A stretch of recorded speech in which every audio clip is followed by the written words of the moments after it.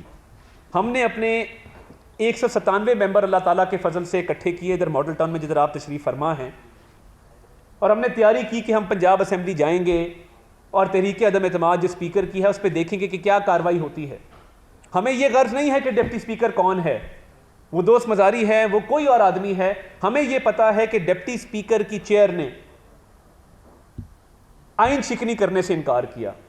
Deputy speaker کی chair نے قواعد و ضوابط کے مطابق الیکشن کروائے, اور جو حملہ ان پر کیا گیا پرویز الہی صاحب کی ایما پر اور ان کے اشاروں پر, انہوں نے ان سے گھبرا کے تو اجلاس ملتوی نہیں کیا, کیونکہ ان کو پتا تھا کہ آئین یہ کہتا ہے کہ وزیر اعلیٰ کا الیکشن فی الفور ہونا ہے. 28 آج 1 مہینہ ہو گیا, 28 مارچ کو وزدار صاحب نے استعفیٰ دیا تھا, 1 اپریل کو منظور ہوا تھا, الیکشن فی الفور ہونا چاہیے تھا, نہیں ہو سکا. اب آج جو اجلاس بلایا گیا تو میری اطلاع یہ ہے کہ پرویز الہی صاحب نے ایک ڈھونگ رچایا, اور انہوں نے اجلاس سے بھاگنے کے لیے بہانے بازی کی. ابھی تک جو ان کی میڈیا پہ ٹاک آئی ہے, جو ان کے ٹکر آئے ہیں, جو انہوں نے عوام میں بات کی ہے, کوئی ایک وجہ نہیں بتا سکے کہ اجلاس ملتوی کرنے کی قانونی وجہ کیا ہے. اجلاس بلاتے ہیں, سرکاری خرچ ہوتا ہے, پورا سسٹم موو کرتا ہے, یہ ٹیکس پیئرز کا پیسہ ہے, یہ کسی کی ذاتی جاگیر نہیں ہے پنجاب اسمبلی. اور افسوس کی بات یہ ہے کہ کل یہ حکم نامہ جاری کیا گیا کہ میڈیا کے نمائندوں کو اندر جانے کی اجازت نہیں ہوگی. بھائی کیوں؟ یہ آپ کا ذاتی گھر ہے, یہ پنجاب کی مقننہ ہے, لاکھوں ووٹ لے کر عوامی نمائندے یہاں پہ آئے ہیں. عوام کا یہ حق ہے کہ وہ پنجاب اسمبلی کی پروسیڈنگز لائیو دیکھیں, یا آپ کے کیمروں کی آنکھ سے ان کو پتہ لگے کہ کیا کارروائی ہو رہی ہے. اب ان کے اراکین کی تعداد آج 140 تھی, 15 لوگ عمرے پہ ہیں, شہر سے باہر ہیں. جب انہیں اطلاع ملی کہ ادھر ماڈل ٹاؤن میں 197 لوگ ہیں, اپنی گنتی کی تو گنتی پوری نہیں تھی. اب نقل کے لیے بھی عقل کی ضرورت ہوتی. ان کو پتا تھا کہ جب میں ہاؤس میں دیکھوں گا کہ 197 ٹریجری بینچز پہ بیٹھے ہیں اور 130-40 ادھر بیٹھے ہیں, تو پہلے قرارداد منظور ہونی ہے. تحریک پاناما کی ججمنٹ آئی, ہم گھر چلے گئے. آپ کو کورٹیں کہہ رہی ہیں, آپ کے خلاف مقننہ کہہ رہا ہے کہ آپ کا اختیار نہیں ہے اب, مگر آپ بضد ہیں کہ میں نے اقتدار میں رہنا ہے. تو آج پرویز الہی صاحب نے اپنی یقینی شکست کو دیکھتے ہوئے جو راہ فرار اختیار کی اور ہمیں مورد الزام ٹھہرا رہے ہیں. اس عمر میں, کسی عمر میں بھی مکاری جو ہے وہ اچھی بات نہیں ہوتی. کسی عمر میں بھی جھوٹ نہیں بولنا چاہیے, مکر فریب نہیں کرنا چاہیے. مگر آپ ایک زیرک سیاستدان ہیں, ایک سیاسی خاندان گھرانے سے آپ کا تعلق ہے, آپ کو تو اس عمر میں بالکل یہ کام نہیں کرنا چاہیے. میں اس پہ نہیں جاؤں گا پچھلے اجلاس پہ کیا ہوا, وہ پوری قوم نے دیکھا آپ نے جو معاملات کیے, بٹ اب خدا را بس کرتے. ہم نے یہ بھی فیصلہ کیا ہے اور ہماری فیڈرل گورنمنٹ سے آج بات ہوئی ہے کہ آئین شکنی کرنے والوں کے خلاف ہماری درخواست ہے. آگے بڑھیں گے, آپ کو بتائیں گے امیر مقام وزیر اعظم کے مشیر برائے سیاسی و عوامی امور تعینات نوٹیفیکیشن جاری کر دیا گیا. صدر مملکت نے وزیر اعظم کی ایڈوائس پر امیر مقام کی بطور مشیر تعیناتی کی ہے. امیر مقام کی تعیناتی کا اطلاق 19 اپریل سے ہوگا. عہدہ وفاقی وزیر کے برابر ہوگا. امیر مقام وزیر اعظم کے مشیر برائے سیاسی و عوامی امور تعینات کیے گئے، جس کا باقاعدہ نوٹیفیکیشن جاری ہو چکا ہے۔ صدر مملکت نے وزیر اعظم کی ایڈوائس پر امیر مقام کی بطور مشیر تعیناتی کی ہے۔ امیر مقام کی تعیناتی کا اطلاق 19 اپریل سے ہوگا۔ ان کا یہ عہدہ وفاقی وزیر کے برابر ہوگا۔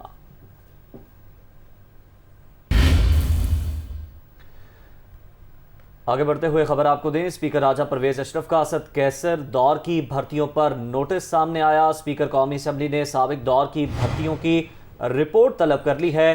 بتایا جائے کس کس شعبے میں لوگوں کو بھرتی کیا گیا، ڈیپوٹیشن پر کون آیا، غیر قانونی طریقے سے بھرتی ہونے والوں کے خلاف کارروائی کریں گے۔ اسپیکر راجہ پرویز اشرف کا ایسا کہنا ہے۔ اسپیکر راجہ پرویز اشرف کا اسد کیسر دور کی بھرتیوں پر نوٹس۔ اسپیکر قومی اسمبلی نے سابق دور کی بھرتیوں کی رپورٹ طلب کر لی۔ ذرائع کا بتانا ہے بتایا جائے کس کس شعبے میں لوگوں کو بھرتی کیا گیا، ڈیپوٹیشن پر کون آیا، غیر قانونی طریقے سے بھرتی ہونے والوں کے خلاف کارروائی کریں گے، یہ کہا گیا اسپیکر کی جانب سے۔ تو اسپیکر راجہ پرویز اشرف کا اسد کیسر دور کی بھرتیوں پر نوٹس۔ اسپیکر قومی اسمبلی نے سابق دور کی بھرتیوں کی رپورٹ طلب کر لی ہے۔ بتایا جائے کس کس شعبے میں لوگوں کو بھرتی کیا گیا، ڈیپوٹیشن پر کون آیا، یہ ذرائع کا بتانا ہے۔ اور اسپیکر کی جانب سے کہا گیا کہ غیر قانونی طریقے سے بھرتی ہونے والوں کے خلاف کارروائی کریں گے، یہ کہا گیا اسپیکر کی جانب سے۔ تو اسپیکر راجہ پرویز اشرف کا اسد کیسر دور کی بھرتیوں پر نوٹس۔ اسپیکر قومی اسمبلی نے سابق دور کی بھرتیوں کی رپورٹ طلب کر لی ہے۔ بتایا جائے کس کس شعبے میں لوگوں کو بھرتی کیا گیا، ڈیپوٹیشن پر کون آیا، غیر قانونی طریقے سے بھرتی ہونے والوں کے خلاف کارروائی کریں گے، یہ کہا گیا اسپیکر کی جانب سے۔ جی ہاں، اس خبر سے متعلق آپ کو آگاہ کر رہے ہیں۔ اسپیکر راجہ پرویز اشرف کا اسد کیسر دور کی بھرتیوں پر نوٹس لیا گیا ہے۔ اسپیکر قومی اسمبلی نے سابق دور کی بھرتیوں کی رپورٹ طلب کر لی ہے۔ مزید جان لیں گے، یاسر ملک ہمارے ساتھ موجود ہیں۔ یاسر، اس معاملے پر رپورٹ طلب کی ہے اسپیکر نے؟ جی بالکل، اسپیکر قومی اسمبلی نے سابق دور میں کی گئی بھرتیوں بارے رپورٹ جو ہے وہ طلب کر لی ہے، اور اسپیکر قومی اسمبلی راجہ پرویز اشرف نے سابق اسپیکر کی جانب سے جو غیر قانونی بھرتیاں کی گئی ہیں ان کا نوٹس لیا ہے۔ راجہ پرویز اشرف نے قومی اسمبلی سیکریٹریٹ سے تمام جو پاکستان تحریک انصاف کے دور میں اسد کیسر کی جانب سے کی جانے والی بھرتیوں کی تفصیلات جو ہے وہ مانگی ہیں، اور راجہ پرویز اشرف نے یہ بھی کہا ہے کہ کس کس شعبے میں لوگوں کو بھرتی کیا گیا، ڈیپوٹیشن پر باہر سے کون سے لوگ قومی اسمبلی میں آئے، ان تمام کی تفصیلات جو ہیں وہ فراہم کی جائیں، اور اگر کسی کی غیر قانونی طور پر ترقی ہوئی ہے تو اسپیکر قومی اسمبلی نے کہا کہ اس کے خلاف جو ہے وہ ایکشن لیا جائے گا، اور انہوں نے یہ بھی کہا کہ تمام تر جو یہ اس کی انکوائری ہے وہ غیر قانونی طور سے بھرتی ہونے والوں کے خلاف جو ہے اس کے کارروائی بھی کی جائے گی، اور شفاف انکوائری جو ہے وہ کر کے تو اس کی رپورٹ جو ہے وہ راجہ پرویز اشرف نے کہا ہے کہ مجھے پیش کی جائے، اس کے بعد تمام جو کارروائی ہے وہ عمل میں لائی جائے گی۔ جی بہت شکریہ یاسر ملک، آپ نے اپڈیٹ کیا۔ ملک کے بیشتر حصے شدید گرمی کی لپیٹ میں ہیں۔ رواں ہفتے ہیٹ ویو کے باعث دن کا درجہ حرارت 8 سے 9 ڈگری سینٹی گریڈ معمول سے زیادہ رہنے کا امکان ہے۔ دنیا نیوز کی نمائندہ فوزیہ علی نے ترجمان محکمہ موسمیات ظہیر بابر کے ساتھ گفتگو کی ہے، ان سے جان لیتے ہیں۔ جی فوزیہ۔ جی بالکل، ملک کے بیشتر حصے شدید گرمی کی لپیٹ میں ہیں۔ محکمہ موسمیات نے بھی رواں ہفتے ہیٹ ویو کی پیشگوئی کی ہے۔ اس وقت ہمارے ساتھ ترجمان محکمہ موسمیات ظہیر بابر صاحب موجود ہیں، ان سے جانتے ہیں کہ گرمی کی شدت کب تک برقرار رہے گی اور کن کن علاقوں میں یہ ہیٹ ویو ہے۔ جی بالکل، ملک کے زیادہ تر حصے اس وقت شدید گرمی کی لپیٹ میں ہیں، اور گرمی کی یہ شدت جو ہے یہ منڈے تک یعنی سوموار کے روز تک ملک کے زیادہ تر حصوں میں جاری رہے گی۔ ملک کے زیادہ تر میدانی علاقے، جن میں پنجاب کے میدانی علاقے شامل ہیں، سندھ کے میدانی علاقے شامل ہیں، ان میں دن کے درجہ حرارت جو ہے معمول سے زیادہ ہیں۔ اسی طرح کشمیر، گلگت بلتستان اور خیبر پختونخوا کے پہاڑی علاقے، ان تمام علاقوں میں بھی جو ہے وہ دن کے درجہ حرارت معمول سے جو ہے وہ زیادہ ہیں۔ لیکن امید یہی ہے کہ سوموار کی رات سے بلوچستان کے بالائی حصوں میں گرد آلود ہوائیں اور جھکڑ چلنے کا امکان ہے۔ اسی طرح منگل شام یا رات سے اور جمعرات کے درمیان جو ہے وہ پنجاب کے کچھ بالائی حصوں، وسطی حصوں میں، اور اسی طرح خیبر پختونخوا کے بالائی حصوں میں جو ہے وہ تیز ہوائیں، گرد آلود ہوائیں، جھکڑ اور اس کے ساتھ ہلکی بارش کا بھی امکان۔ جی بالکل، محکمہ موسمیات کے مطابق گرمی کی شدت جو ہے وہ سوموار کے روز تک جاری رہے گی، جس کے باعث دن کے درجہ حرارت جو ہے ان میں اضافے کا امکان ہے۔ جی